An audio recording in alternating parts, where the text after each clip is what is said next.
My name is Bo Thibodeau, and I'm a fisherman from Louisiana who survived the first 7 days of the zombie outbreak. 7 days ago, I watched my neighbor try to eat our mailman. Now I'm barricaded in my trailer with dwindling supplies while the dead pound on my walls every night. I've made decisions that haunt me and lost people I can't replace. The government is gone, the power is out, and I might be one of the last living people in my parish. Before we start the video, let us know what country you are tuning in from in the comment section below. Perhaps we will make a story there. Let's begin. If you're watching this, you're probably looking for answers about how to stay alive. My name is Bo Thibodeau, and I'm speaking to you from my barricaded trailer in Slidell, Louisiana. It's been exactly 7 days since everything went to hell, and I'm still breathing. That puts me ahead of most folks around here. I'm a commercial fisherman by trade, been working these bayous for over 15 years. I know how to survive when the world stops making sense, and right now, that might be the most valuable skill a person can have. Let me tell you exactly what happened on October 15th because understanding how this started might help you figure out how to survive what's coming next. That morning began like any other Tuesday in my little corner of St. Tammany Parish. I was sitting on my front porch with my coffee at 7:23 in the morning, watching the neighborhood wake up. Mrs. Chen was watering her prize-winning roses across Maple Street, same as she had every morning for the past 8 years. Since her husband died, Jimmy Rodriguez was making his mail rounds in that beat-up postal truck, whistling some tune I couldn't make out but had heard him whistle 1,000 times before. See, I knew every soul on my street. In a place like Slidell, you grow up knowing your neighbor's business almost as well as your own. Mrs. Chen made the best pot roast in 3 parishes and always brought me a plate when she made extra. Jimmy had been delivering mail to this route for 12 years, knew every dog by name and which houses had the good Christmas tips. These weren't strangers to me. They were part of the fabric that held my little world together. The night before, I'd been getting calls from my grandmother. We call her Meemaw, and she's been living deep in the swamp for more years than I've been alive. She's got this little house on stilts about 40 minutes by boat from the nearest road, tucked away where most folks don't even know it exists. Meemaw's always been sensitive to things most people can't see or feel. She reads weather patterns like scripture and knows when trouble's brewing long before it shows up on any forecast. That Monday night she called me 3 times. Each call, her voice got more worried. She kept saying something about bad spirits stirring, about the dead getting restless. Now, Meemaw's always believed in the old Cajun folklore, the stories about spirits and curses that most people write off as superstition. Usually I listen politely and change the subject. But that night, there was something in her voice that made my skin crawl. She kept asking me if I had enough supplies, if my boat was in good shape, if I remembered the way to her house through the back channels where the water runs deep and dark. I should have paid more attention to what she was trying to tell me. The old folks in the bayou, they know things. They've survived hurricanes and floods and times when the outside world forgot they existed. When someone like Meemaw starts worrying, smart people listen. But I didn't listen. Not really. Instead, I spent Monday night watching the news reports coming out of New Orleans. They were calling them bath salt attacks, PCP incidents, isolated cases of extreme violence. The reporters kept using words like unprecedented and unexplained, but they said it with the kind of calm confidence that's supposed to make you feel better. The authorities had everything under control. Medical professionals were investigating. The public should remain calm. Even then, something felt wrong about those reports. I've lived through enough hurricanes to know when officials are trying to keep people from panicking. There's a particular way they talk when they're scared but can't show it. That's exactly how every news anchor sounded Monday night. Like they were reading scripts designed to keep people in their homes instead of telling them what was really happening on the streets. So Tuesday morning, I was sitting on my porch with my coffee and my doubts, watching Mrs. Chen water her roses and Jimmy deliver the mail. The October air was crisp and clean, with that hint of coolness that promises winter's coming eventually. My grandfather's old rifle was hanging above my fireplace inside, same place it had been for the past 10 years since he died. I kept meaning to take it down and clean it, but there never seemed to be a reason. Life in Slidell was predictable, safe, boring in the best possible way. At exactly 7:23, I heard Jimmy scream. It wasn't a yell or a shout. It was the kind of scream that comes from deep in your chest when something fundamental about the world stops making sense. I looked across the street and saw Mrs. Chen had Jimmy pinned against her mailbox. At first, I thought maybe she'd fallen and he was trying to help her up. Then I saw the blood. Mrs. Chen was biting Jimmy's shoulder, not like a love bite or even an angry bite. She was gnawing on him like he was a piece of meat at a barbecue. Her floral housecoat was soaked with blood, and more blood was pooling on her welcome friend's doormat. Jimmy was screaming and trying to push her away, but she had him pinned with strength that didn't make sense for a 70-year-old woman who needed help opening pickle jars. I dropped my coffee mug. It shattered on the porch boards, but I barely heard it. Every instinct I had was screaming that what I was seeing couldn't be real. Mrs. Chen was a sweet old lady who baked cookies for the neighborhood kids and donated to every church fundraiser. She didn't have a violent bone in her body, but there, she was tearing chunks of flesh from Jimmy Rodriguez like she hadn't eaten in weeks. Jimmy's eyes found mine across the street. The look in them wasn't just pain or fear. It was confusion, like he couldn't understand what was happening to him any more than I could understand what I was seeing. He mouthed the word, "help," and that snapped me out of my shock. I ran inside and grabbed my grandfather's .30-06 from above the fireplace. My hands were shaking so bad I almost dropped it twice. The rifle hadn't been fired in years, but I kept it loaded out of habit. Grandpa always said an unloaded gun was just an expensive club, and habits die hard in families like mine. When I got back outside, Mrs. Chen had Jimmy down on the ground. She was straddling him, her face buried in his neck. The sounds she was making weren't human. They were wet, hungry sounds that made my stomach turn. Jimmy had stopped screaming. His arms were still moving, but weaker now, like a fish that's been out of water too long. I raised the rifle and aimed at Mrs. Chen's head. My grandfather taught me to shoot when I was 8 years old. He always said if you're going to point a gun at something, you better be ready to kill it. Standing there on my porch, looking at my neighbor eating our mailman, I understood what he meant in a way I never had before. The shot echoed across the neighborhood like thunder.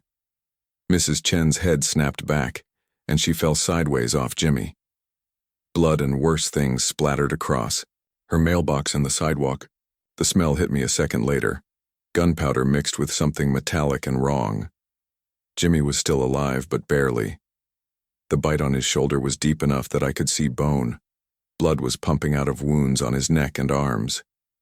He was trying to say something, but only wet gurgling sounds came out. I called 911, but the line was busy. I tried again. Still busy.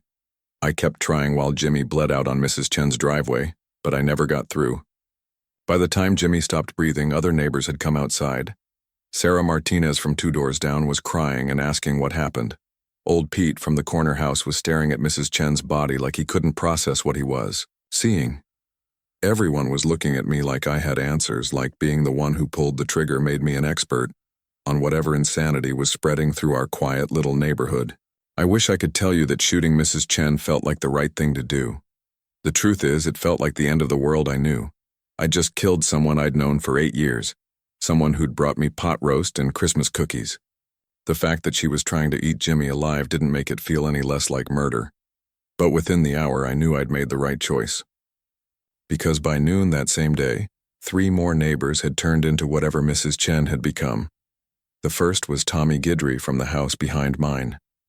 I saw him chasing his own wife through their backyard, moving with that same unnatural strength Mrs. Chen had shown. The second was Jennifer Walsh, the young mother from the end of the block. She cornered the Henderson boy while he was riding his bike to school. The third was Jimmy Rodriguez himself.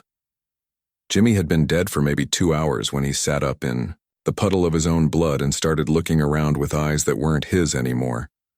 Those eyes were empty, hungry, like looking into the deepest part of a well. He saw me watching from my porch and started walking toward my house with jerky, unsteady steps. I put Jimmy down with the second bullet I fired that day. It hurt worse than shooting Mrs. Chen because Jimmy had been a good man right up until the moment he died. But the thing wearing his face and his postal uniform wasn't Jimmy anymore. It was something else, something that wanted to do to me what Mrs. Chen had done to him. By evening, I could hear screaming from 6 different directions. The local radio station, was still broadcasting, but the DJ sounded scared. He kept playing the same emergency announcement over and over, telling people to stay indoors and wait for authorities. But I could see smoke rising from downtown Slidell, and the sirens that had been wailing all afternoon were getting fewer and farther between. I spent that first night barricaded in my trailer with my grandfather's rifle across my lap and a box of shells within arm's reach. Every few hours I'd hear footsteps outside, slow and shuffling. Sometimes I'd hear voices calling my name, neighbors I recognized asking for help. But their voices sounded wrong, empty, like recordings played back on broken equipment. I thought about my friend Remy Boudreau. We'd been fishing partners since we were kids, knew each other's thoughts before we spoke them out loud. His house was only 10 minutes away, but it might as well have been on the moon. I tried calling him a dozen times that first night, but every call went straight to voicemail. The last message I left was simple. I told him I was alive and asked him to call me back. I told him to be careful, that something was very wrong in Slidell. He never called back. I also thought about Meemaw, alone in her house deep in the swamp. Part of me wanted to take my boat and go check on her, but a bigger part of me was terrified of what I might find. Or worse, what might find me on the dark water between here and there. The bayou has always been a sanctuary for me, the place where I feel most at home. But that night, even the thought of the water couldn't calm the fear growing in my chest. As I sat there in the dark, listening to my neighborhood tear itself apart, I started thinking about my grandfather's stories. He used to tell me about Hurricane Camille, how he survived by knowing when to run and where to hide. He always said the key to surviving disaster was understanding that the rules had changed, that the things you counted on yesterday might kill you tomorrow. That night, watching the dead walk among the living, I finally understood what he meant. The thing about disasters is they don't announce themselves with trumpets and warning bells. They creep up on you disguised as ordinary Tuesday mornings. One minute you're drinking coffee on your porch, and the next minute you're shooting your neighbors to keep them from eating you alive. The world can change completely in the time it takes to drink a cup of coffee, and most people never see it coming until it's too late. But some people do see it coming. My grandmother saw it coming. The old-timers who've lived through enough disasters to recognize the signs. They always know when trouble's brewing. The problem is, by the time they try to warn you, it's usually too late to do anything but survive. That first night, barricaded in my trailer with the sound of screaming drifting through my windows, I made myself a promise. If I lived through whatever was happening to my town, I was going to pay attention to the warnings next time. I was going to listen when people like Meemaw tried to tell me the dead were getting restless. I was going to remember that my boat was still sitting at the marina, fueled up and ready to go. I was going to remember that deep water had always been my refuge, and that some places are so remote, even the dead can't find them. Most importantly, I was going to remember that surviving isn't about being the strongest or the smartest. It's about being the one who understands when the old world is ending and the new one is beginning. Because sitting there in the dark on October 15th, listening to my neighbors hunt each other through streets I'd walked safely for 34 years, I knew that the world I'd grown up in was already gone. What came next would be something entirely different, and the people who survived would be the ones who adapted fastest to the new rules. The dead don't sleep and they don't get tired. They don't feel pain or fear or mercy, but they also can't swim, can't operate boats, and can't navigate the maze of channels that crisscross the Louisiana bayou. As that first terrible night wore on, I started to think that maybe my life as a fisherman hadn't been preparing me for catching fish at all. Maybe it had been preparing me for this. I woke up on October 16th to the sound of sirens wailing in the distance and gunshots echoing through the morning air. The sirens were sporadic, not the steady rhythm you'd expect from emergency vehicles, responding to calls.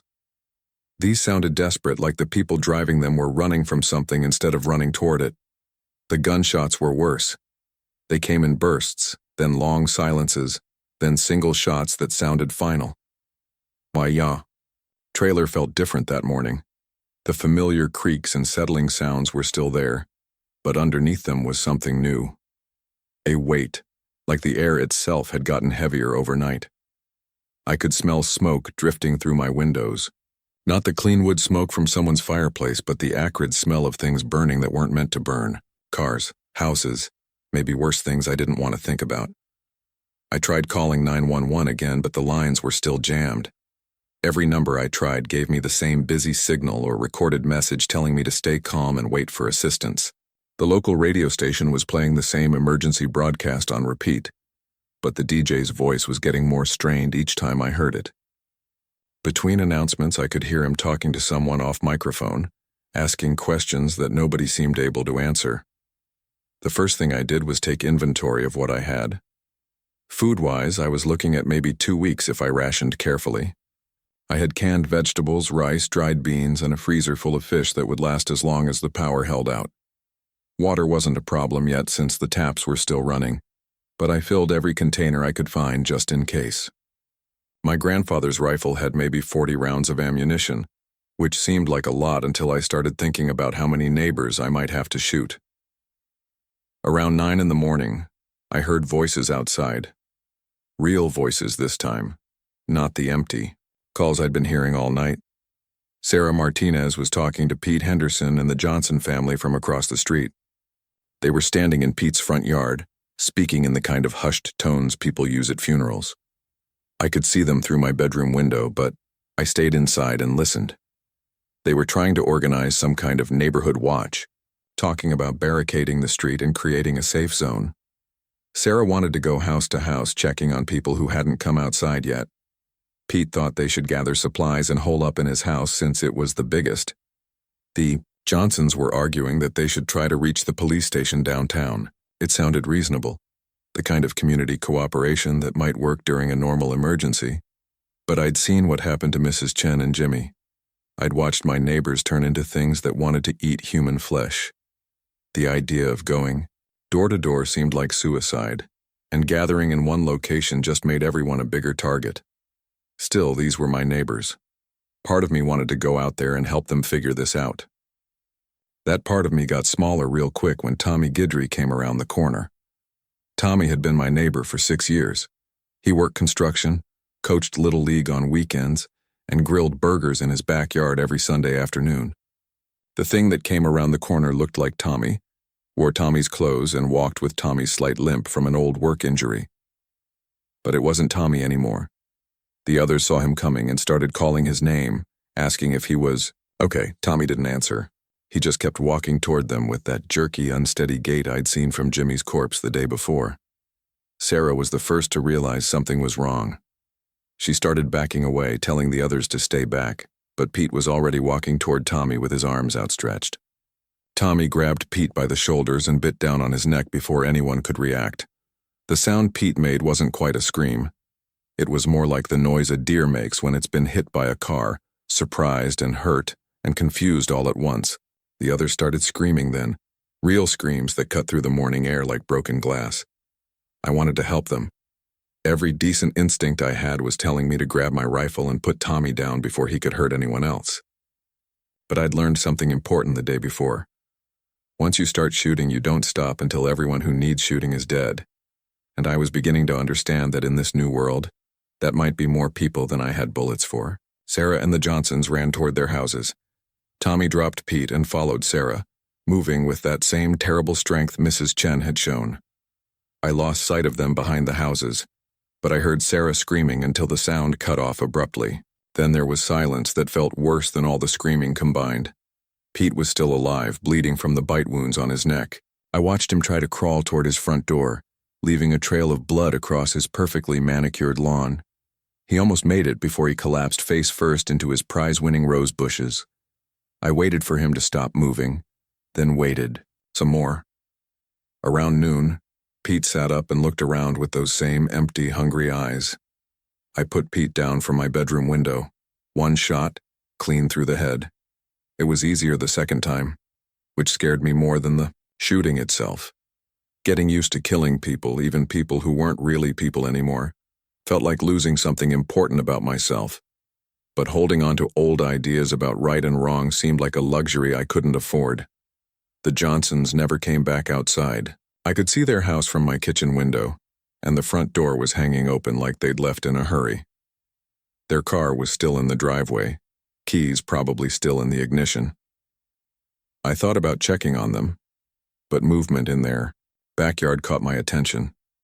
Someone was walking around back there, moving with that same unsteady gait. I decided the Johnsons could check on themselves. By afternoon, the radio station had gone quiet. The last announcement I heard was barely coherent, something about evacuation routes and emergency shelters that were probably already overrun. After that, nothing but static and the occasional burst of voices speaking codes I didn't understand. The emergency broadcast system kept trying to activate, but it would start the familiar tone and then cut to dead air. The power was still on, but it felt fragile. The lights would flicker sometimes, and the refrigerator would make sounds like it was working harder than usual. I started thinking about what would happen when the electricity failed. No lights, no refrigeration, no well pump for water.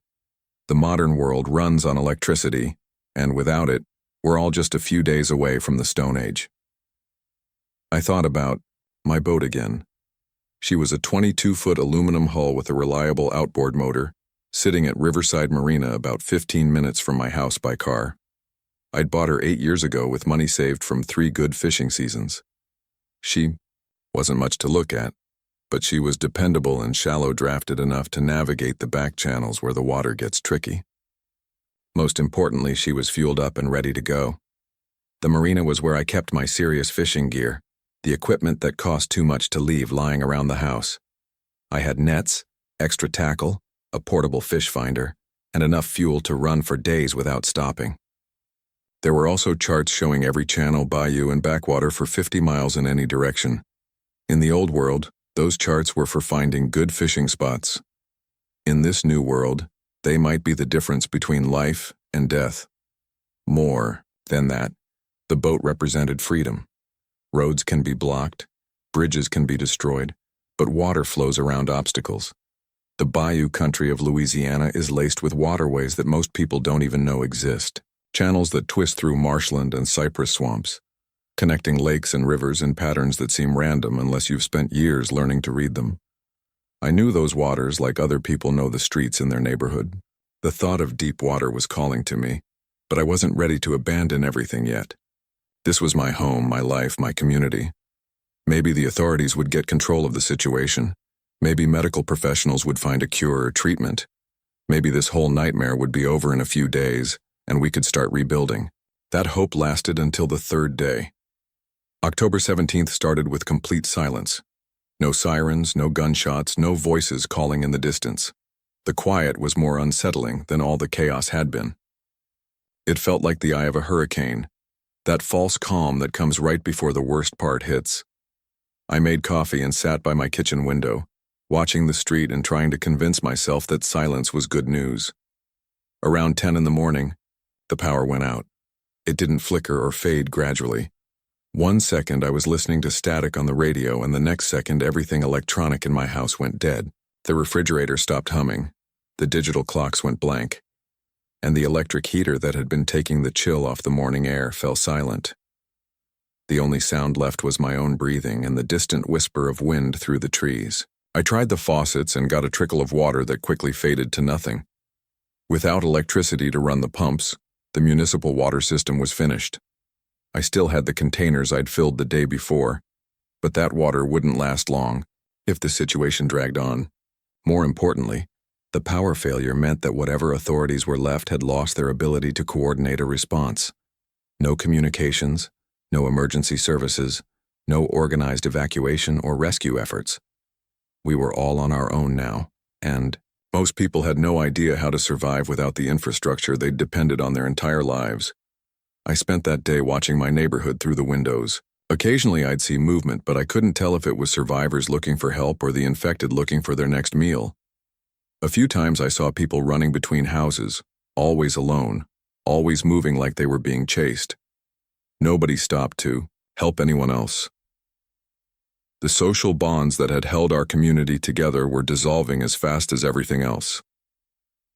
That evening, just as the sun was setting, I heard vehicles approaching from the direction of town. Military vehicles, by the sound of the engines.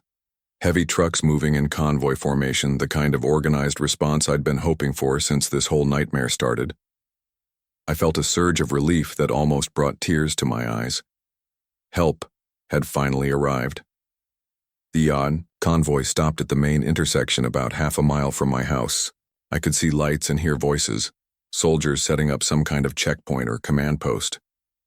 For the first time in 3 days, I thought about leaving my trailer and making contact with authorities who might actually know what was happening. The military presence lasted exactly 4 hours. Around midnight, I heard the sound of automatic weapons fire coming from the checkpoint.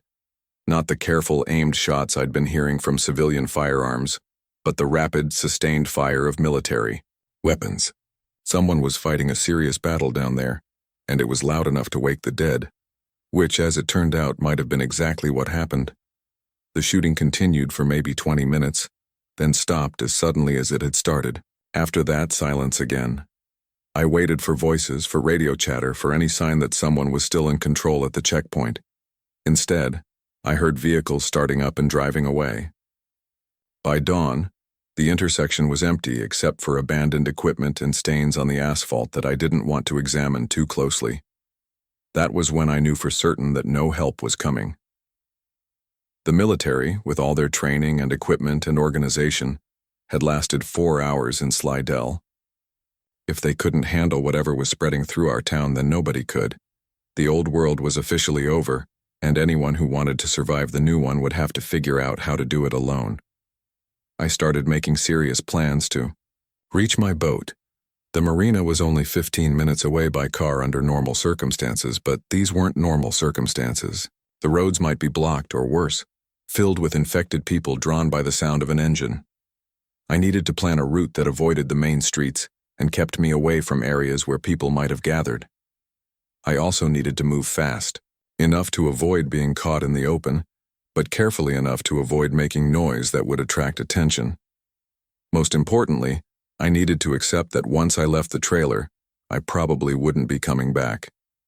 This place had been my home for 8 years, filled with memories and possessions that connected me to the life I'd built before the world ended. But holding on to the past was a luxury that could get me killed.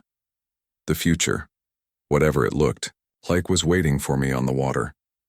I spent that night going through my possessions, deciding what was essential and what was just emotional baggage. The rifle and ammunition were obvious necessities, so were basic medical supplies, matches, and what little food I could carry. Everything else, from family photos to my collection of fishing trophies, would have to stay behind. The hardest decision was whether to try contacting other survivors before I left. I knew there had to be other people like me, barricaded in their homes and trying to figure out how to stay alive. Part of me felt obligated to try organizing some kind of group effort, to use my knowledge of the bayou to help more people escape. But a bigger part of me understood that every additional person would make the journey more dangerous and reduce everyone's chances of survival. Survival isn't a team sport. It's a cold, individual calculation of resources and risks and probabilities. The math was simple. I had a boat, I knew the water, and I had skills that would keep me alive in the swamp. Taking other people along would mean more mouths to feed, more personalities to manage, and more chances for someone to make a mistake that would get everyone killed. So, I made the hard choice. When I left Slidell, I would leave alone. But first, I had to get through one more night in a world that was getting more dangerous by the hour. Outside my windows, I could hear them moving around. Shuffling footsteps, occasional moans, the sound of doors being forced open as they searched empty houses for any living thing they could find. The infected were getting bolder, more active, like they were learning to hunt more effectively. I thought about Mama again, wondering if she was still alive in her hidden house deep in the swamp. The rational part of my mind said she was probably dead, that nowhere was safe from whatever plague was spreading across the world. But another part of me, the part that remembered her worried phone calls and her warnings about bad spirits, thought she might have seen this coming early enough to prepare. If anyone could survive the end of the world, it would be Meemaw. She'd lived through hurricanes, floods, economic collapses, and every other disaster the Gulf Coast could throw at her.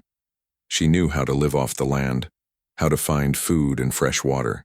in places where most people would starve. Most importantly, she lived so far from civilization that the infected might never find her. The idea of reuniting with her gave me something to focus on besides just staying alive. It gave me a destination, a purpose beyond simple survival.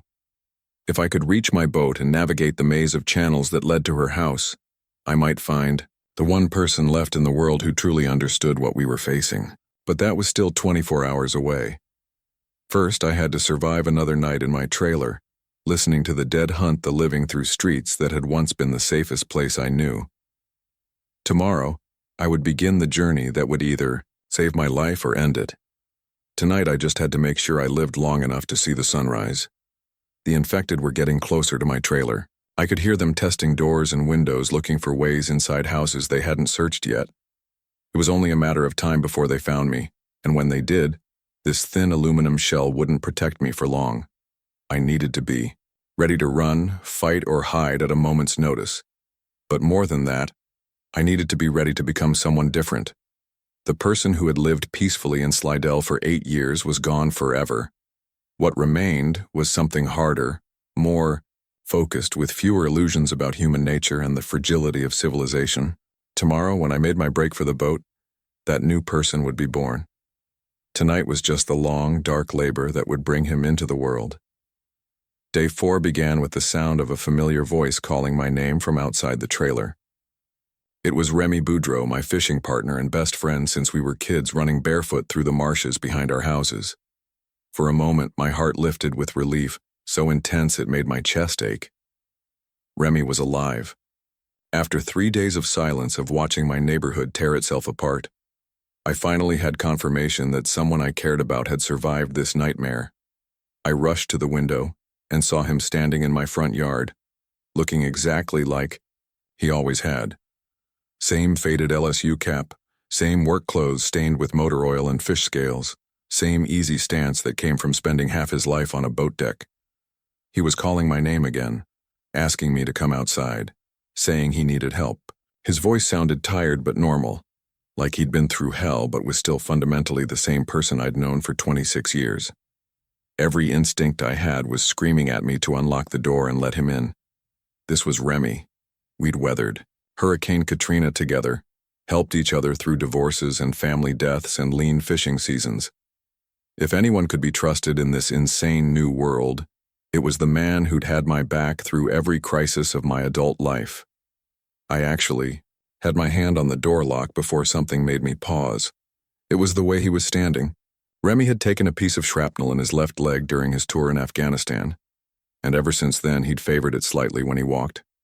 Nothing dramatic, just a barely noticeable hitch in his step that you'd only notice if you'd spent years working alongside him. The man in my yard was standing perfectly straight, weight distributed evenly on both legs. I moved to a different window to get a better angle, and that's when I saw the bite marks on his arms. Deep, ragged wounds that had torn through his shirt sleeves and left dark stains on the fabric. The wounds looked fresh, maybe hours old, with edges that were already turning that grayish color I'd learned to associate with infection. My heart sank like a stone dropped in deep water. This wasn't Remy asking for help. This was something wearing Remy's face, using Remy's voice, trying to trick me into opening my door. The real Remy was gone, and what remained was just another infected predator looking for its next meal. But knowing that intellectually and accepting it emotionally were two completely different things. This thing looked exactly like my best friend. It sounded exactly like him. When it called my name, it was using the same tone Remy had used 1,000 times before when he needed my help with something. Every bond of friendship and loyalty I'd built over 2.5 decades was telling me to trust him, to help him, to believe that everything would be okay if we just stuck together like we always had. I stood at that window for what felt like hours, watching the thing that looked like Remy pace around my yard and call for me to come outside.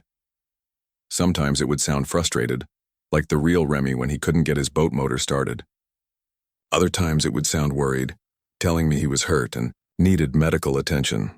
The performance was perfect except for those little details that proved it wasn't really him. The hardest part was when it started talking about our shared memories. It mentioned the time we got lost in Honey Island, swamped during a fishing trip and had to spend the night sleeping in the boat. It talked about Remy's ex-wife Linda, and how relieved we both were when she finally moved back to Mississippi. It even brought up the poker game where I'd won Remy's lucky fishing rod on a bluff with a pair of threes. These weren't random details. They were specific, personal memories that only the real Remy would know. Either this infection was somehow preserving the host's memories along with their physical form, or I was losing my mind and hallucinating the whole thing. Neither possibility offered much comfort. What really shook me was how the infected version of Remy seemed to be learning from my responses. When I didn't answer his calls for help, it switched to asking about my grandmother. It mentioned that it had been planning to check on Mima before everything went crazy, that it was worried about her living alone so far from town. It even knew the general direction of her house, though it didn't seem to know the specific route through the back channels. That's when I realized the infection wasn't just preserving memories, it was using them as tools, leveraging the victim's knowledge and relationships to hunt more effectively. The thing in my yard wasn't just pretending to be Remy. In some horrible way, it actually was Remy, or at least the parts of him that could be useful for finding and trapping other survivors. I thought about all the people who had probably died because they trusted infected family members and friends.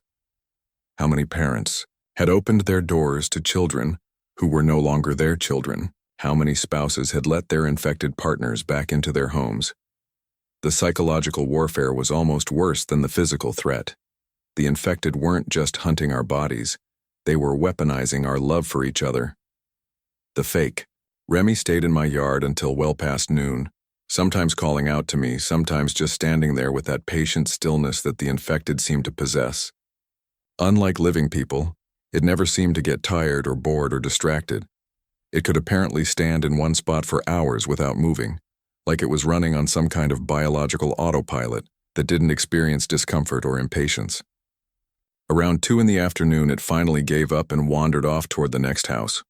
I watched it walk away, moving with that characteristic shambling gait, and felt something inside me break. The real Remy was dead. My best friend, my fishing partner, the person who knew me better than anyone except maybe Mima, was gone forever. What I'd been talking to was just an echo, a cruel imitation that used his voice to hunt living people. That was the moment I accepted that the old world was truly finished. If the infection could take someone like Remy and turn him into a weapon against the people who loved him, then nothing from my previous life could be trusted. Every relationship, every safe place, every source of comfort had become potentially deadly. Survival meant learning to kill the people I cared about, and that realization was almost more than I could bear, but acceptance brought clarity. I couldn't save Remy, couldn't save my neighbors, couldn't save anyone except maybe myself. The only rational response was to focus entirely on staying alive and reaching the one place where I might find genuine safety. My boat was still waiting at the marina, and beyond that, Mima's house offered the possibility of sanctuary in the deep swamp where even the infected might not be able to follow. The afternoon brought new challenges as more infected began gathering around my trailer. They seemed to be drawn by some combination of scent and sound that I couldn't identify.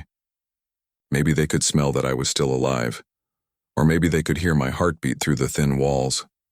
Whatever was attracting them, their numbers were growing steadily. By evening, I counted at least 8 infected wandering around my property. Some I recognized as former neighbors, others were strangers who had probably wandered in from other parts of town. They moved with that same patient persistence I'd observed in the fake Remy, never seeming to tire or lose interest. They tested every window, every door, every possible entry point with methodical thoroughness. My trailer wasn't built to withstand a siege. The walls were thin aluminum sheeting over a wooden frame. The windows were single-pane glass, and the doctor was hollow core with a basic deadbolt. If the infected decided to coordinate their efforts, they could probably break in within minutes. My only advantages were the rifle, and the fact that they seemed to operate more on instinct than intelligence. As darkness fell, their behavior changed. They became more active, more aggressive in their attempts to find a way inside. I could hear them clawing at the exterior walls, testing the strength of window frames, even climbing onto the roof to check for weak spots. The sounds they made weren't quite human anymore. They were wet, hungry noises that spoke of appetites that could never be satisfied. I spent that night moving from window to window, keeping track of their positions and watching for any sign that they were about to break through my defenses. The rifle felt comforting in my hands, but I was down to maybe 30 rounds of ammunition. If they all rushed me at once, I might not have enough bullets to stop them all. More importantly, every shot would attract more infected from other parts of the neighborhood. Gunfire was like a dinner bell in this new world, announcing the presence of living people to any creature within hearing distance. Using the rifle was a last resort that might solve my immediate problem while creating a much larger one. Around midnight, they found the weak spot I'd been dreading. The window in my bedroom had a frame that was starting to separate from the wall, probably from years of settling and weather damage that I'd never bothered to fix. One of the infected discovered that it could push against the frame and make the whole window flex inward. I watched in growing panic as it methodically worked at the window, pushing and pulling with mechanical persistence. The frame groaned and creaked, and I could see the gap around the edges growing wider with each attempt. It was only a matter of time before the whole thing gave way and provided the infected with direct access to my bedroom. I had maybe 15 minutes before that window failed completely. 15 minutes to decide whether to make my final stand here in the trailer or attempt to break out and run for my truck. Both options seemed like suicide, but staying meant facing 8 infected in a confined space with limited ammunition. Running meant facing unknown numbers in the open darkness with no cover and no backup plan. The decision was made for me when I heard the sound of breaking glass from the kitchen. Another window had finally given way, and I could hear the wet, eager sounds of infected trying to squeeze through the opening. They were coming from 2 directions now, and my tactical situation had gone from bad to hopeless in a matter of seconds. I grabbed my rifle, the box of remaining ammunition, and a backpack I'd prepared with essential supplies. Everything else would have to stay behind. This trailer had been my home for 8 years, but it was about to become my tomb if I didn't move immediately. The back door offered my best chance of escape. It faced away from where most of the infected were concentrated, and my truck was parked only about 20 yards away. If I could reach the vehicle and get it started, I might be able to outrun them long enough to reach the marina. It wasn't much of a plan, but it was the only plan I had. I could hear them inside the trailer, now moving through my living room with that shambling gait, knocking over furniture as they searched for me. The sounds they made were getting more excited, more urgent, like predators who had caught the fresh scent of prey.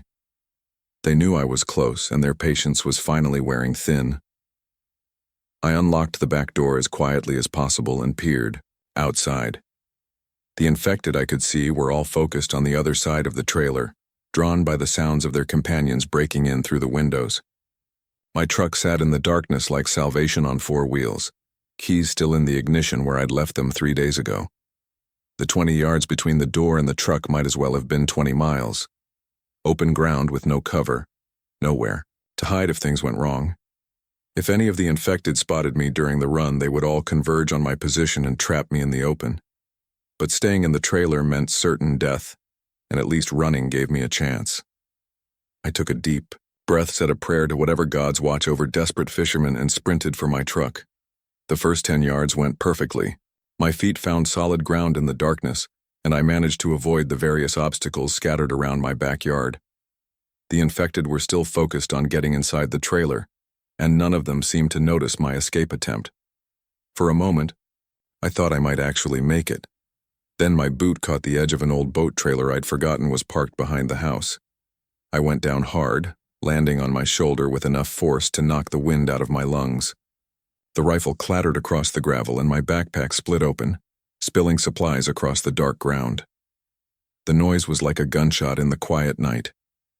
Every infected head turned in my direction, and suddenly, 8 pairs of dead eyes were focused on me with predatory intensity.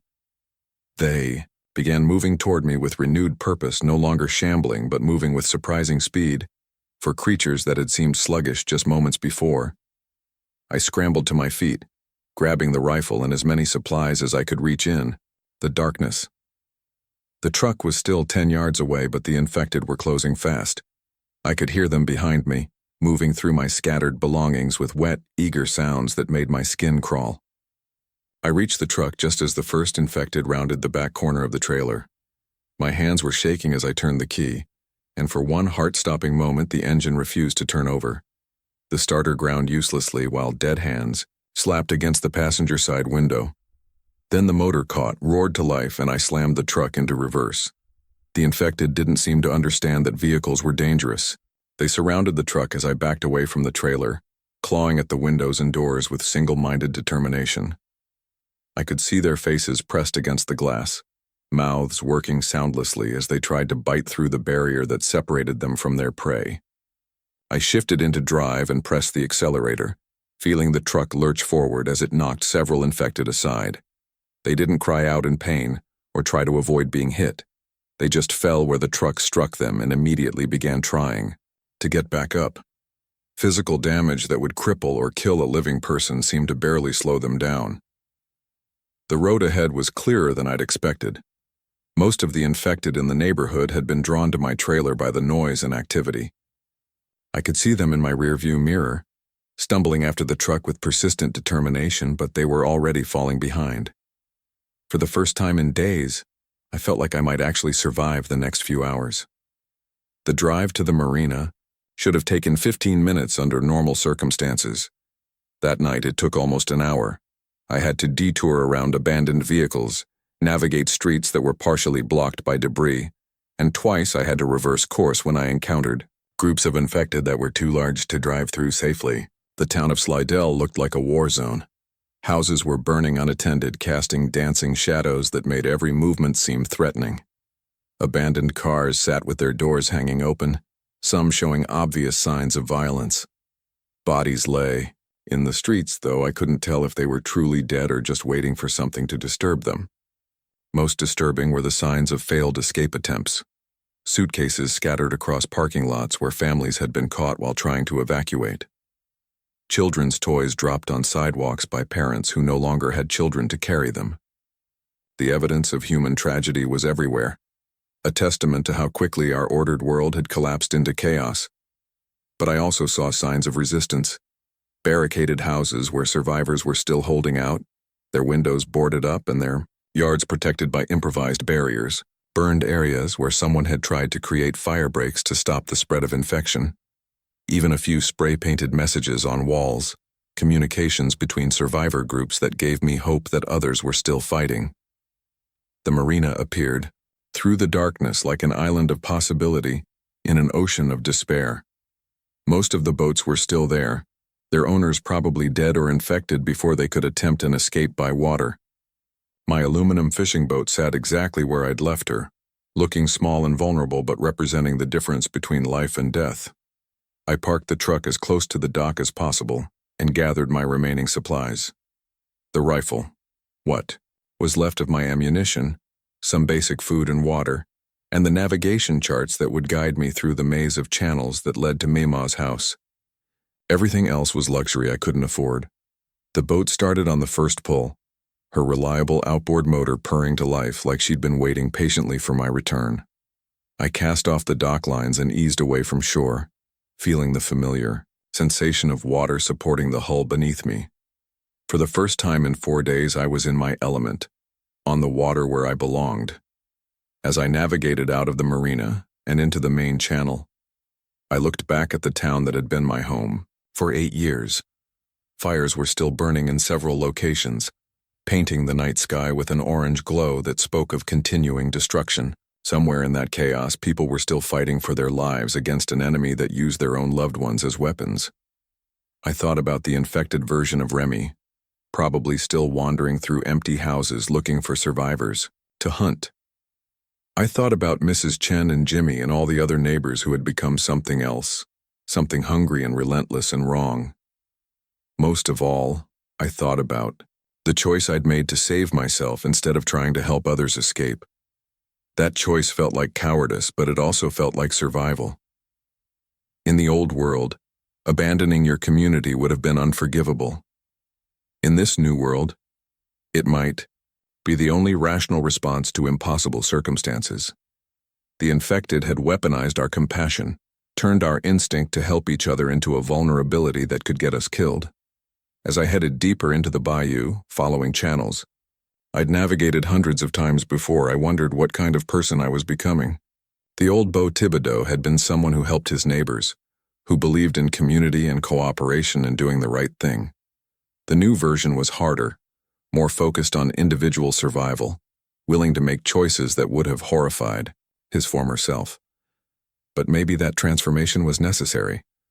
Maybe the soft, trusting person who had lived peacefully in Slidell couldn't survive in a world where the dead hunted the living. Maybe becoming someone harder was the only way to stay alive long enough to find Meemaw and discover if there was still hope for rebuilding something worth preserving. The water was calm and dark around me, reflecting the stars that were finally visible now that the lights of civilization had been extinguished. The familiar rhythm of the boat cutting through gentle waves was soothing after days of constant tension and fear. Out here on the water, surrounded by the eternal silence of the bayou, I could almost pretend that the world was still normal. But I knew that illusion wouldn't last long. Somewhere ahead in the darkness, Meemaw's house waited like a question mark in the swamp. Would I find her alive and safe? Or would I discover that even the most remote sanctuary couldn't protect against whatever plague was consuming the world? Either way, I would find out soon enough. The deep channels were calling me home. Day 6 began on the water, which should have felt like freedom, but instead felt like the calm before a hurricane. I'd been navigating the back channels for hours, following routes that existed more in my memory than on any official chart. The bayou at night is a different world than the bayou during the day. Every sound carries differently. Every shadow could hide something dangerous, and the familiar landmarks that guide you in daylight become invisible obstacles in the darkness. I'd cut the engine about an hour before dawn and let the boat drift while I tried to get some rest. Sleep was impossible, but I could at least give my eyes a break from straining to see through the darkness. The silence out here was complete, in a way that town silence never was. No cars, no air conditioners, no electrical hum that you don't notice until it's gone. Just the gentle lap of water against the hull and the occasional splash of something moving in the marsh. But even that peaceful silence felt wrong now. In the old world, this kind of quiet meant safety, isolation from the troubles that plagued more populated areas. Now it meant uncertainty. I had no way of knowing if the infection had somehow spread out here, if there were infected people wandering through the swamp looking for survivors. The bayou had always been my sanctuary, but sanctuary was a luxury that might not exist anymore.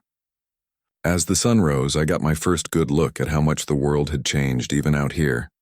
There should have been other boats on the water by now. Commercial fishermen heading out for their morning runs, recreational boaters taking advantage of the cool air before the day got hot. Instead, the channels were empty except for me. Even the wildlife seemed different, more skittish. Like the animals could sense that something fundamental had shifted in the natural order. I started the engine and continued toward Meemaw's house, following a route that wound through increasingly narrow channels. These weren't waterways that appeared on tourist maps or GPS systems. They were local knowledge, passed down through generations, of people who'd learned to read the subtle signs that marked deep water from shallow navigable passages from dead ends. The further I went from civilization, the more I started to hope that maybe the infection hadn't reached this far into the wilderness. Meemaw's house was 40 minutes by boat from the nearest road, accessible only to people who knew exactly where to look and how to get there. She'd chosen that location specifically because she valued privacy and self-sufficiency above convenience. That isolation might have saved her life. But as I navigated deeper into the swamp, I started seeing signs that made my stomach tighten with worry. A John boat floating upside down in a side channel, its owner nowhere to be seen.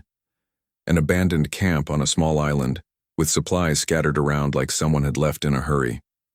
Most disturbing was a bass boat I recognized, belonging to Earl Thibodeau, a distant cousin who sometimes guided hunting parties through this area.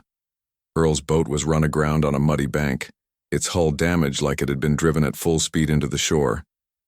The seats were torn up, and there were dark stains on the deck that could have been blood or motor oil or something worse. Earl himself was nowhere to be found, which meant he was either dead, infected, or hiding somewhere in the marsh, hoping rescue would come. I didn't stop to investigate. Every instinct I'd developed over 4 days of survival was telling me to keep moving, to avoid anything that looked like trouble. Earl had been a good man and a skilled outdoorsman, but whatever had happened to him wasn't something I could fix. My job was to reach Mima and make sure she was safe, not to play detective with every tragedy I encountered along the way. The channels were getting narrower now, barely wide enough for my boat in some places. Cypress trees draped with Spanish moss created a canopy overhead, blocking out most of the sunlight and giving the water an greenish, otherworldly quality. This was the deep bayou, the part of Louisiana that existed outside of time and modern civilization. If anywhere could provide sanctuary from the end of the world, it would be here. I'd been navigating these waters since I was old enough to hold a fishing rod, but that morning they felt different, more threatening, like the familiar. Landmarks were hiding new dangers. Every floating log could be something else. Every ripple in the water could signal the presence of something that didn't belong. The infection had changed everything, even places that should have been untouched by human concerns. Around 10 in the morning, I heard the sound that I'd been dreading since I left the marina. Voices carrying across the water, but not the kind of voices that offered comfort or hope. These were the empty calls I'd learned to recognize. Infected people using human speech as a hunting tool. They sounded close, maybe just around the next bend in the channel. I cut the engine immediately and let the boat drift behind a fallen cypress tree. The voices were getting closer, and now I could make out words. Someone was calling for help, claiming to be hurt and alone. The performance was convincing, exactly the kind of plea that would make any decent person stop and offer assistance. But I'd learned the hard way that decent people don't survive when the infected start using our compassion against us. The voices passed by without spotting my hiding place, but their presence confirmed my worst fears. The infection had somehow spread even to the most remote parts of the bayou. Whether infected people had wandered out here from town or the disease had found other ways to travel, the sanctuary I'd been hoping for was compromised. That realization forced me to reconsider everything about my survival strategy. If even the deep swamp wasn't safe, then nowhere was safe. The infected could apparently travel through terrain that most people couldn't navigate, following waterways and game trails with the same mechanical persistence they showed in populated areas. They didn't get tired, didn't get lost, and didn't give up when the going got tough.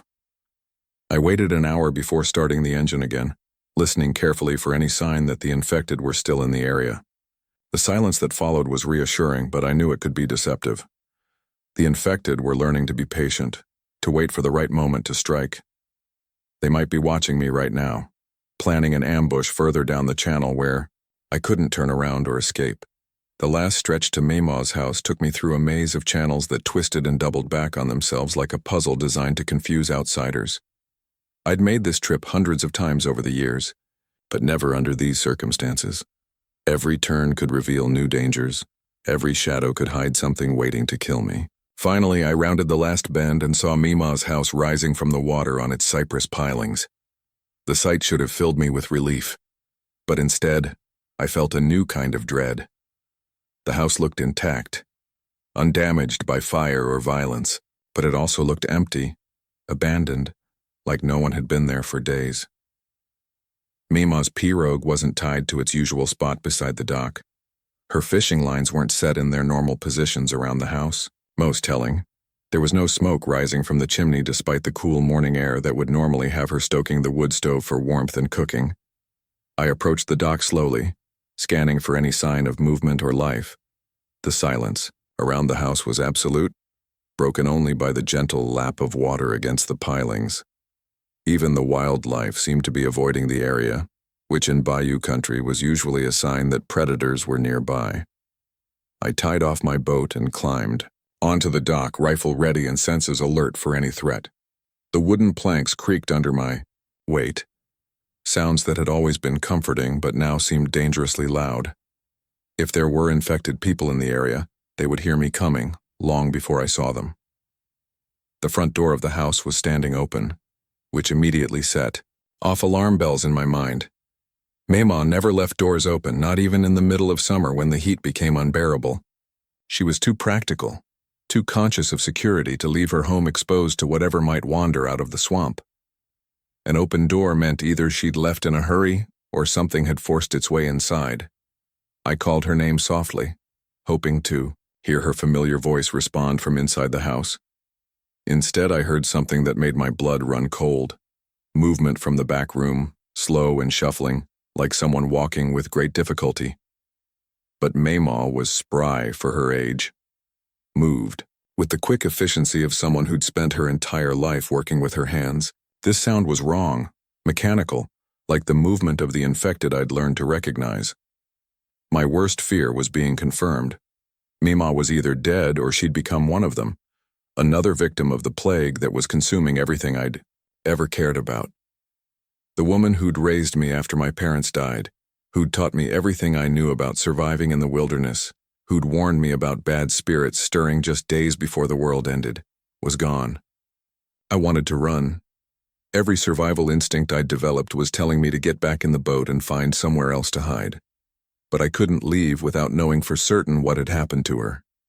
If she was infected, I owed her the mercy of a clean death. If she was somehow still alive and just injured, I owed her whatever help I could provide. I pushed open the screen door and stepped into the main room of the house. Everything looked normal at first glance. Mema's furniture was in its usual places, her collection of fishing trophies and family photos still arranged on the mantel above the fireplace. But there were subtle signs of disturbance. A chair knocked over in the kitchen, muddy footprints on the floor that were too large to be Mema's, dark stains on the wooden walls that could have been blood. The shuffling sound was coming from her bedroom, separated from the main room by a thin wooden door. I approached it carefully, rifle raised and finger on the trigger. Whatever was behind that door, I needed to be ready to kill it quickly and quietly. Noise would carry across the water, potentially attracting other infected from wherever they were hiding in the swamp. I reached for the door handle and froze.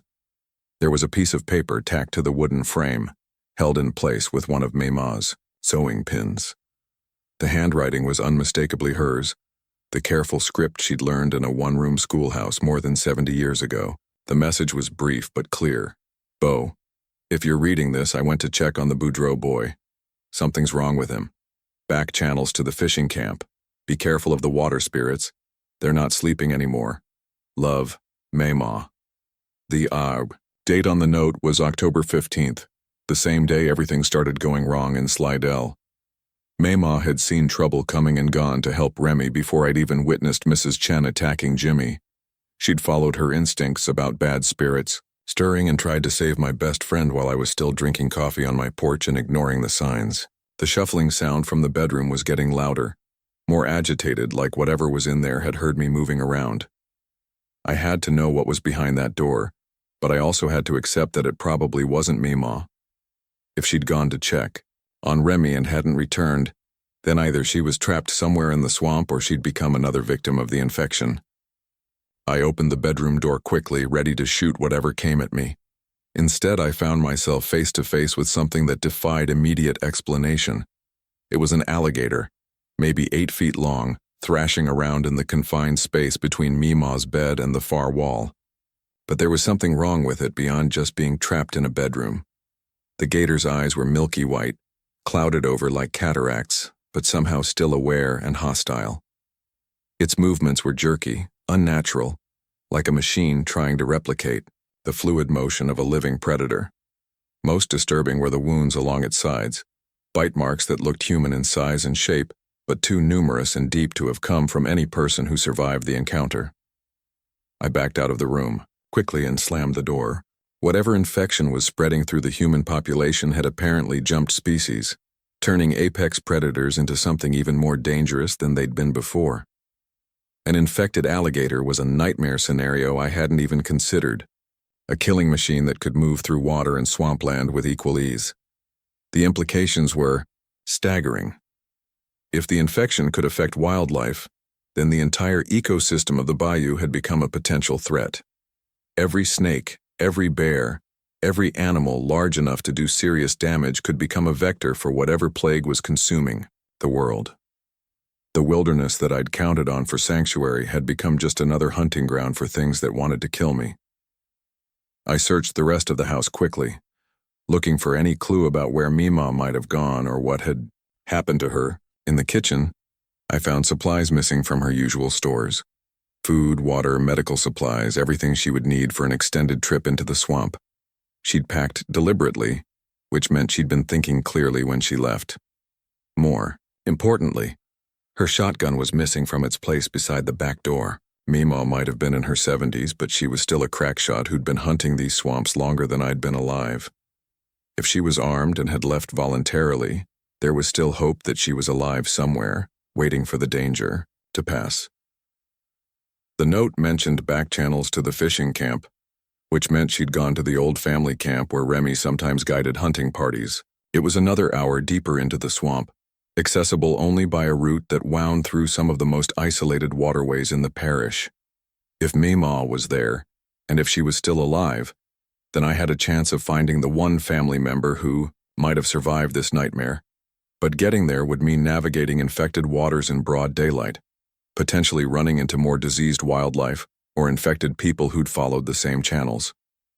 It would also mean leaving the relative safety of Mima's house, which despite the alligator problem still offered better protection than being exposed on open water. The decision was complicated by what I'd found in Mima's medicine cabinet: antibiotics, painkillers, and other prescription medications that weren't normally part of her limited pharmaceutical collection. Someone had been treating serious injuries here, probably within the last few days.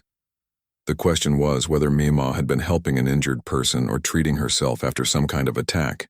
There were also maps spread out on her kitchen table, hand-drawn charts of waterways that weren't marked on any official navigation aids. These were the secret channels that only longtime residents knew about, routes that could take you deep into the swamp without being seen from the main waterways. Mima had been planning something, preparing for a journey that required stealth and local knowledge. The most telling detail was what she'd written in the margins of the maps. Notations about water levels, tide schedules, and safe camping spots, but also warnings about areas to avoid, marked with symbols that meant danger in the old Cajun code that few people remembered anymore. She'd been tracking the spread of something, mapping safe passage through territory that was becoming increasingly hostile. I spent another hour going through her belongings, trying to piece together a timeline of what had happened. The evidence suggested that she'd been in contact with other survivors, possibly organizing some kind of resistance or evacuation effort. There were radio frequencies written on scraps of paper, call signs that might connect to other people who were still fighting to stay alive. But time was running out. The infected alligator in the bedroom was getting more agitated, and its thrashing was starting to shake the whole house. Eventually, it would either break through the door or find another way out, and I didn't want to be trapped in a confined space with a diseased predator that could move faster than I could run. More importantly, I could hear voices in the distance again.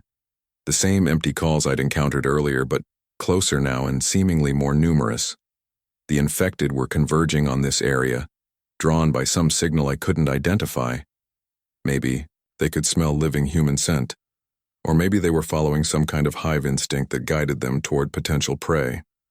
I gathered everything useful I could carry and prepared to leave Mima's house for what might be the last time. The photographs on her mantle told the story of a life lived fully, surrounded by family and friends who'd shared her love of the swamp.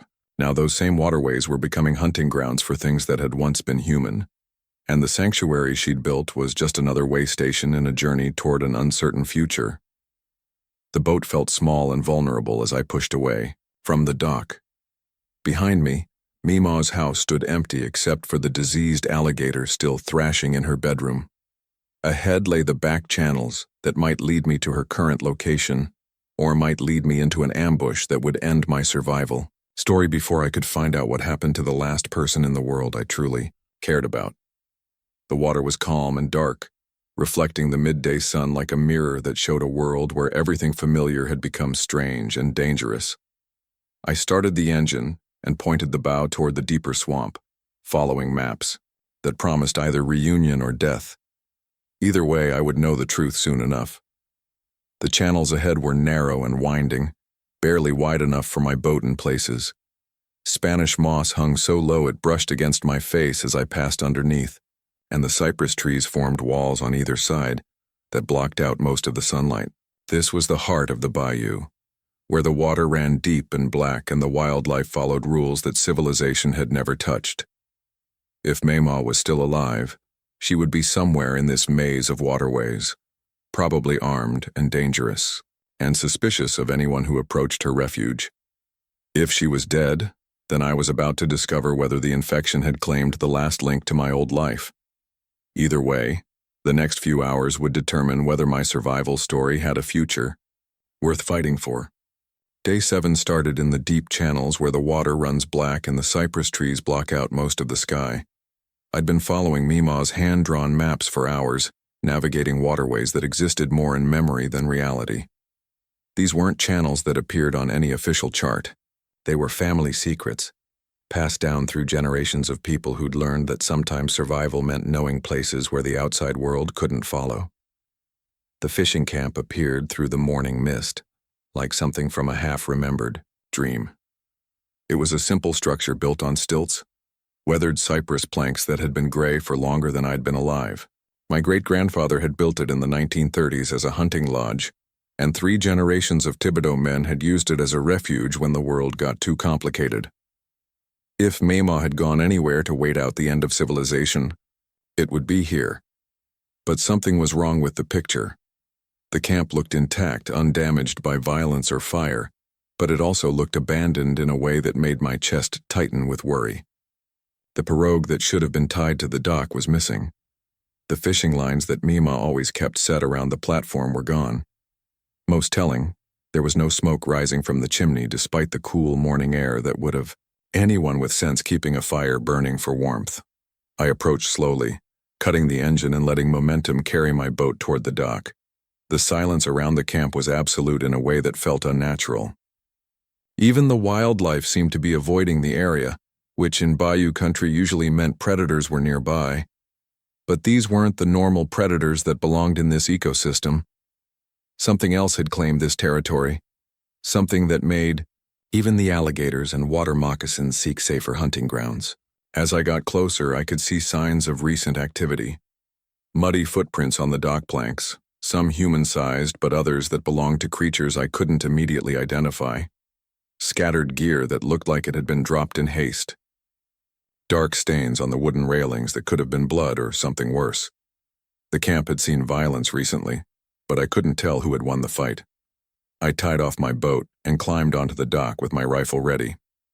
Every board creaked under my weight, sounds that had always been comforting but now seemed dangerously loud. If there were infected people or animals in the area, they would hear me coming long before I saw them. But I had to know what had happened. Here had to find some trace of Mima or Remy that would tell me whether my journey into the deep swamp had any purpose beyond postponing my own death. The main door of the camp was standing partially open, revealing a slice of the interior that looked wrong even from a distance. Furniture was overturned, supplies were scattered across the floor, and there were more of those dark stains marking the walls and ceiling. Whatever had happened here had been violent and recent, probably within the last day or two. I called Mima's name softly, hoping against hope to hear her familiar voice respond from inside the camp. Instead, I heard something that made my blood freeze in my veins. Movement from the back room, but not the shuffling gait of infected humans. This was something larger, heavier, moving with the deliberate patience of a predator that knew its prey was trapped. I pushed the door open wider and stepped into the main room, rifle raised and finger on the trigger. The destruction was worse than I'd imagined. Chairs were broken into pieces, the wooden table where we'd played countless hands of poker was split down the middle, and claw marks gouged deep furrows in the cypress walls. This wasn't damage caused by infected humans. Something with real claws and serious strength had torn this place apart. On the floor near the overturned stove, I found what I'd been dreading since I saw Mama's empty house. A piece of fabric torn from her favorite fishing shirt, stained with blood, and caught on a splinter of broken wood. The blood was dried but not ancient, maybe a day old at most. She'd been here. She'd been hurt. And something had driven her away from the one place she'd always considered completely safe. The movement from the back room was getting closer, accompanied by a sound I'd never heard before but instinctively recognized as dangerous. It was a wet, hungry breathing, like something with damaged lungs trying to draw air through passages that weren't working properly anymore. Whatever was back there had been affected by the same infection that was turning humans into cannibalistic monsters. But this was something much larger and more physically dangerous than any infected person. I backed toward the door, keeping the rifle trained on the dark opening that led to the back room. My grandfather had always taught me that when you're outgunned and outnumbered, the smart move is to retreat and find better ground for the fight. But I was trapped on a platform surrounded by deep water, with nowhere to run except back to my boat. If whatever was in that room decided to charge, I'd have maybe one chance to stop it before it tore me apart. The thing that emerged from the back room was the stuff of nightmares.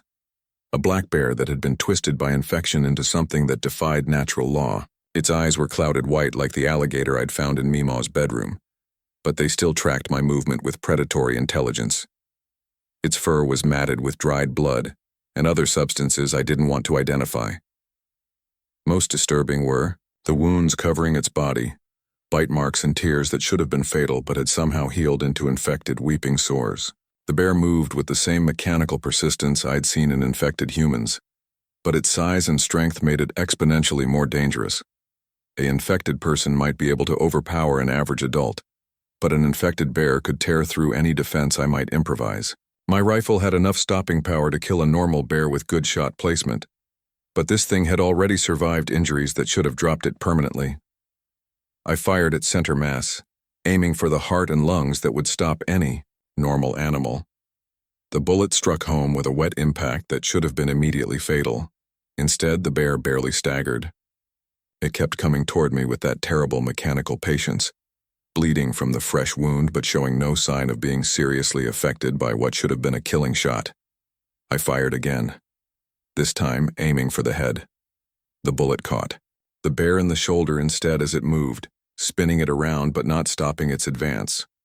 I was down to maybe 20 rounds of ammunition, and at this rate I'd empty the rifle before I managed to put this thing down permanently. More importantly, the sound of gunfire would carry for miles across the water, potentially attracting every infected creature within hearing distance. The bear reached the main room and began destroying what was left of the furniture, not out of rage but with the same methodical thoroughness infected humans showed when searching for prey. It was testing every hiding place, every corner where a living person might try to take shelter. The intelligence behind its actions was limited but focused, like a biological machine programmed for hunting and killing. I backed out of the camp and onto the dock, trying to put some distance between myself and the infected predator. The bear followed, moving with surprising agility for something its size. The wooden platform groaned under its weight, and I could hear the support pilings creaking as it shifted the entire structure with each step.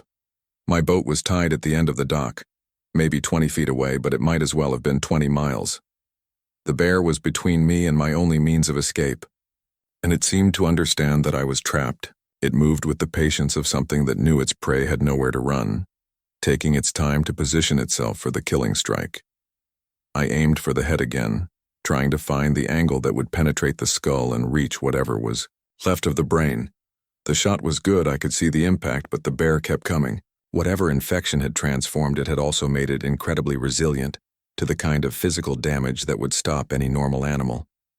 That's when I noticed something that changed everything about my tactical situation. The dock planks under the bear's feet were starting to separate from their support beams. This platform had been built for human weight, not for something that probably weighed 400 pounds and was moving with unnatural aggression. The entire structure was beginning to fail under the strain. I emptied the rest of my magazine into the bear's chest and head, not because I thought the bullets would kill it, but because I needed to keep it moving in the same direction. Each impact drove it further out onto the weakest part of the dock, where decades of weather and neglect had rotted the support timbers almost completely through. The platform collapsed with a crash that echoed across the swamp like thunder. The bear disappeared into the dark water along with a section of dock planking that had been there since before I was born. For a moment, I thought the water might solve my problem by drowning the infected predator, or at least slowing it down enough for me to escape. But bears are natural swimmers, and infection apparently hadn't changed that basic ability. The thing surfaced almost immediately and began swimming toward shore with the same mechanical determination it had shown on land.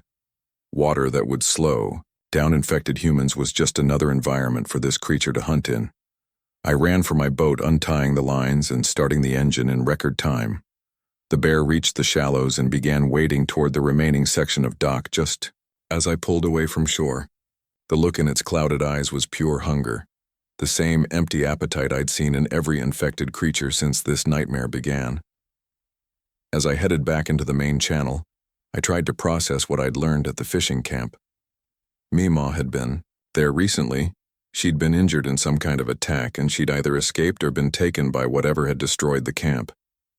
The presence of infected wildlife meant the plague was spreading through the entire ecosystem, turning apex predators into something even more dangerous than they'd been in their natural state. Most disturbing was the realization that my sanctuary strategy was fundamentally flawed.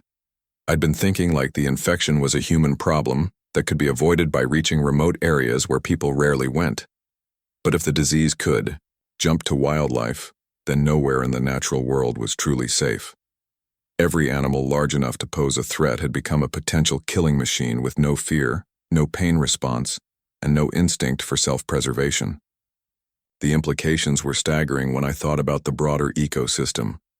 Infected deer that could run for hours without tiring. Infected snakes that might be more aggressive than their normal counterparts. Infected birds that could carry the disease to areas that seemed completely isolated. The entire food chain had become a vector for whatever plague was consuming the world.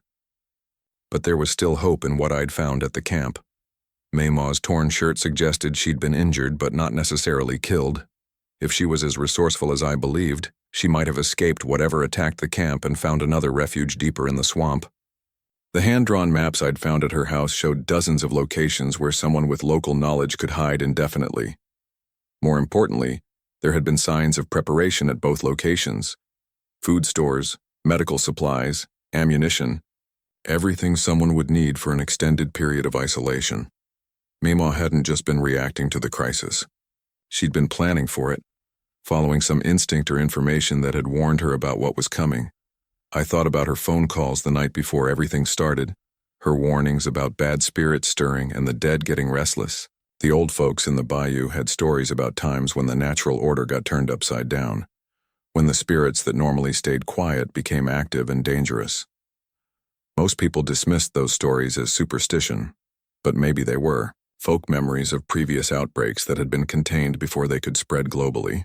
The radio frequencies I'd found written on scraps of paper suggested she'd been in contact with other survivors, possibly coordinating some kind of resistance effort. If there were organized groups of people fighting back against the infection, then my survival story might have a future beyond just staying alive from day to day. But finding those groups would mean trusting strangers in a world where trust had become a potentially fatal mistake. As I navigated back toward the main waterways, I started thinking about what my next move should be. The deep swamp had proven to be compromised by infected wildlife, so hiding in remote locations wasn't a viable long-term strategy. But the infection seemed to spread more slowly through sparsely populated areas, which meant the bayou might still offer better survival odds than urban areas where the concentration of infected was overwhelming. My boat was my greatest asset in this new world. It gave me mobility that infected humans couldn't match, and it provided access to resources that land-based survivors couldn't reach. The waterways of Louisiana connected hundreds of communities, hunting camps and fishing spots where supplies might still be available. More importantly, water was a barrier that many infected creatures couldn't cross, especially if I stayed in the deeper channels where swimming would be difficult even for infected animals. The fuel situation was becoming critical. I had maybe 6 hours of running time left before the tanks ran dry, and after that my boat would become just an expensive piece of shelter. But the bayou was dotted with marinas, fishing camps, and private docks where fuel might still be available, Scavenging would be dangerous, but it might be the key to extending my survival indefinitely.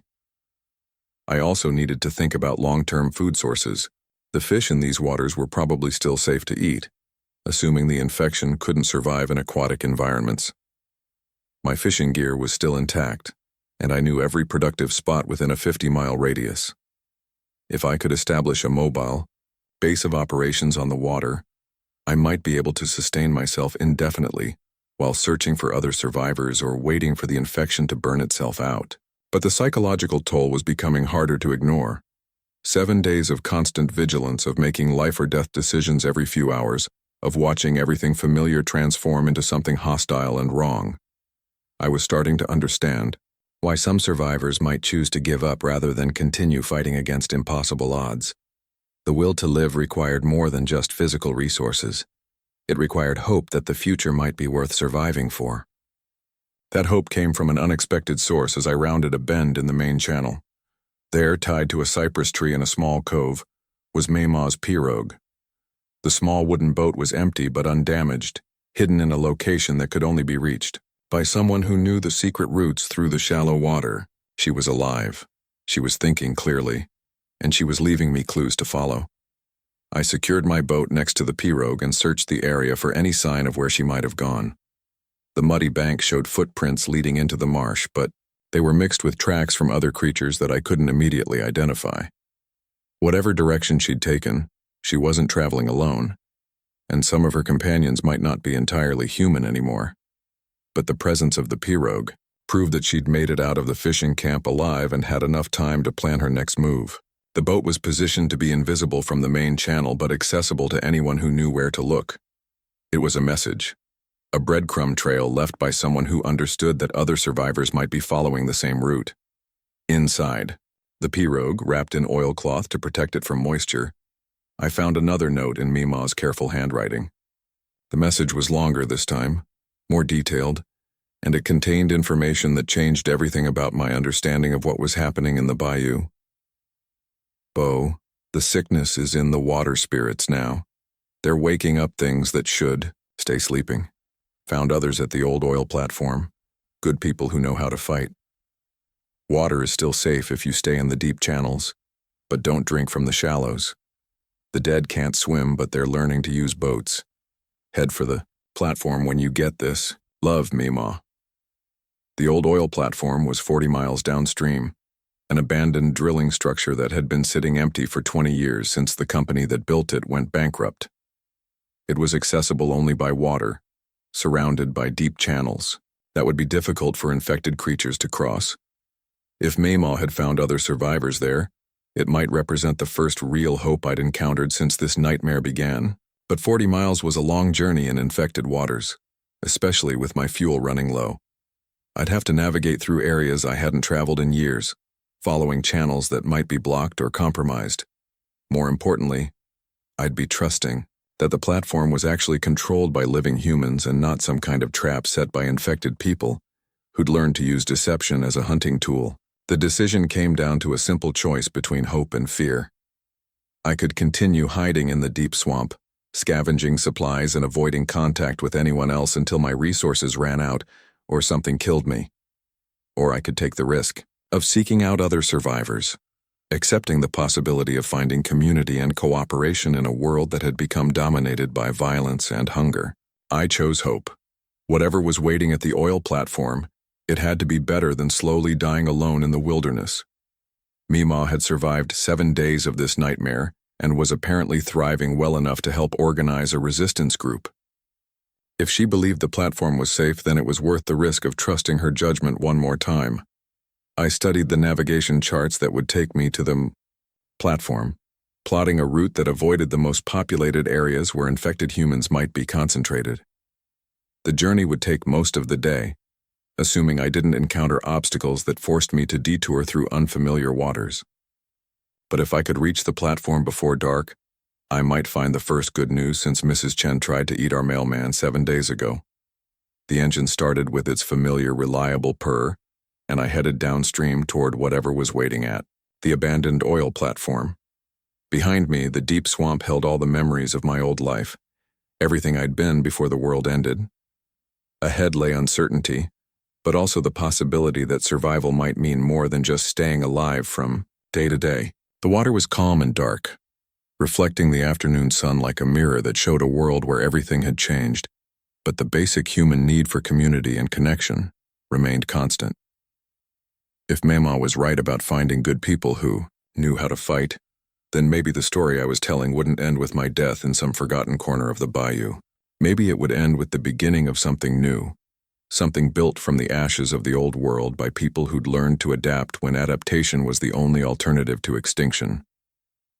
This is day 7, but as I head toward that platform, it's starting to feel like day 1 of something entirely different, something that might actually be worth surviving for.